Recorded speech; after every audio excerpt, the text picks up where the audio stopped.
Yo, JD here, Limitless, and as you can see, this is not a gameplay footage today. This is kind of a review, but not really, because this is a wheel that I purchased. Yes, that's right, paid the full amount for quite a while ago, and I've only just got around to using it to just see how it feels and just the functions and everything. This is the Formula steering wheel by eSports Sim.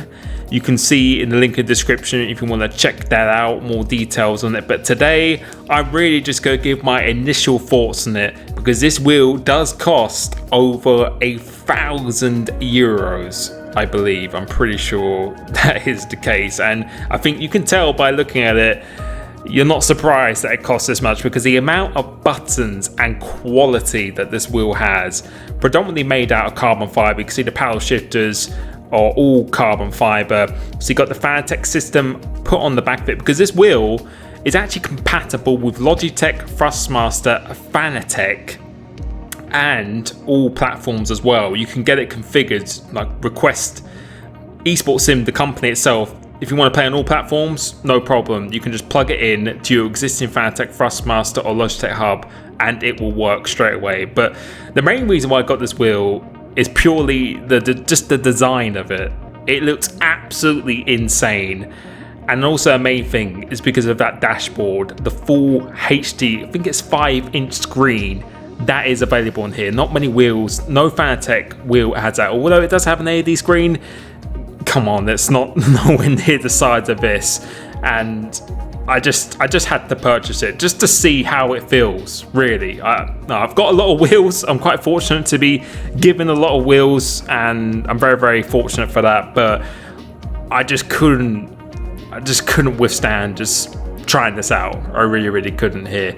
And we're going to be showing some gameplay, some of the features, and you can see this is the wheel I use on the right hand side. This is a Club Sport B2 wheel that I do used it for quite a while now. And now the size of the eSports Sim wheel is about the same width, but it is just so much taller. It's quite a big wheel, and when you take it out of the box, it's a little bit intimidating at first off. And this wheel, if I'm not mistaken, is pretty much almost to be an exact replica of the existing Ferrari wheel that is used in Formula 1 currently as of right now. And you can see, turning on the wheel now, quite a bit of cabling involved to get this wheel up and running. And you can see that bright LED or full HD screen. There is LEDs on the top, which you can see as well.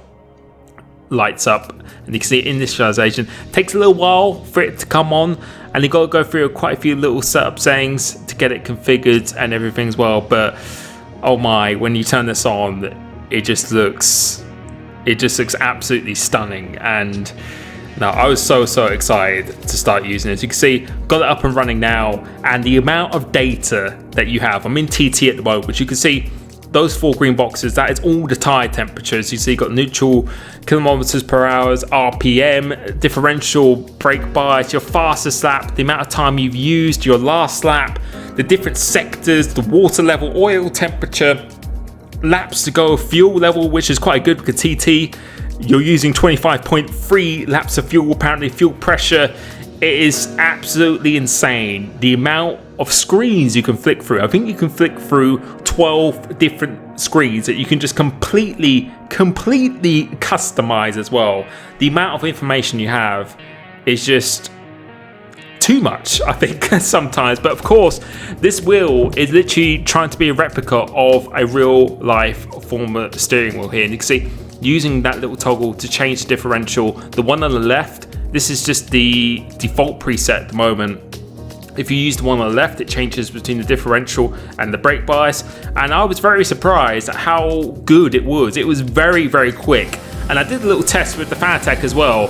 It did it actually faster than the Fanatec in terms of changing the brake bias and stuff as well. So it's actually very useful, and in a very convenient place as well. So you can see a little bit of gameplay or a little bit of footage here. The struggles of being the only one in the house, having to mount my phone on a chair to do this. But you can see me adjusting the brake bias, just going up through that toggle switch, and then I'm going to be using the left one there, and then I'm going to be changing the differential. So super easy to use. And I know on some wheels this is a very big struggle, and quite a distraction when you're trying to do a league race or something as well. And then going into an actual race itself, the screen actually changes because now you have the different tire temperatures, the carcass temperatures. You can see the green, the blue is cold, green is getting warmer, and then you'll be able to see at some point towards the end of this video, red is when it gets very, very hot.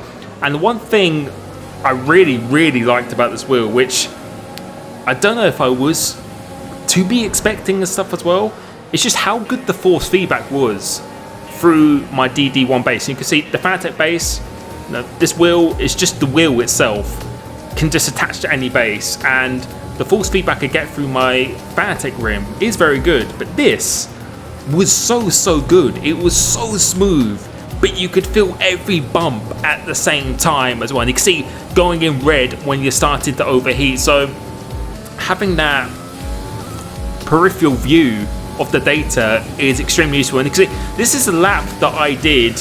I'm using a setup, but the DRS, I wasn't able to get that configured that time because, as I said, it's quite complex to get it configurated. But once you do, you can literally map any button to anything you want. And this is on PC.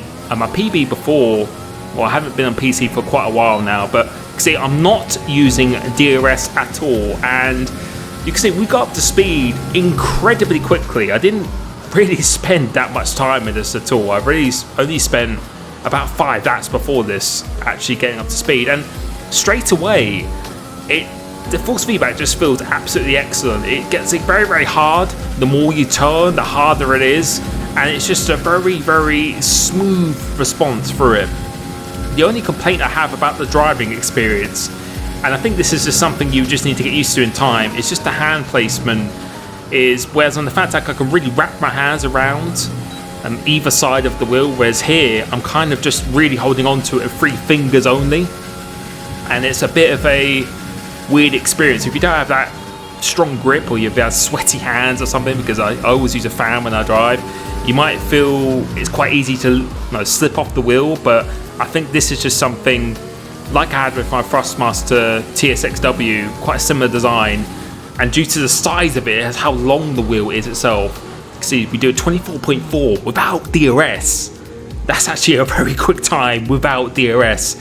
It's just something you'd have to get used to. But the main reason why I bought it, as I said before, is just purely from the design aspect. And I really just wanted to make people aware of this, of just how amazing this is. And this is a wheel that you can use by playing any racing game, and that is out there. And like I said at the beginning of this video, this is not sponsored or anything at all. This is something I completely purchased myself, and I really just wanted to just let people know about it because, yeah, it's an incredible piece of kit. But the pros and cons of this, the pros is that the full immersion, the full screen HD dashboard, customizable LEDs, compatible with all platforms, all wheel manufacturers, endless amount of customizability, every race detail you need, and excellent force feedback. However, the cons, I would say, as we touched on, is really just the wheel dimension is quite large, so it's something to get used to. The hand placement is pretty unusual, but again, something you'd get used to in time. The wheel weight is very, very heavy, so it's not particularly portable, requires a lot of cabling, about 2 cables needed at all times. A bit complex to set up and configure, and the main one is just the price. The price, now this is not the base or pedals, this is just a wheel rim. It's very, very expensive, and that leads me to the question, do you need it? Do you really, really need it? And the answer to this really is not really. Quite funny enough. I think if you want the full immersive experience and you're going to be playing games like Assetto Corsa iRacing along with F1, then it might be worth the investment because it will give you the full immersion and could actually really give you an advantage without you having to set up multiple screens for the wheel temperature, the tire temperatures, fuel level, oil temperature, and all that stuff. Having it all on the screen and just having that full immersive experience, I know some people really, really want that, and I would say then yes, go for it. But if you're looking predominantly for F1, I'd say it can perform just as good as the Fanatec, as you saw by that footage there, 100%. But I would say it's probably not needed. and I would probably recommend lower end wheels first to get used to it, and then if you really want that full immersive experience, then sure, absolutely go ahead. So I just wanted to share this. A lot of people have been asking for it.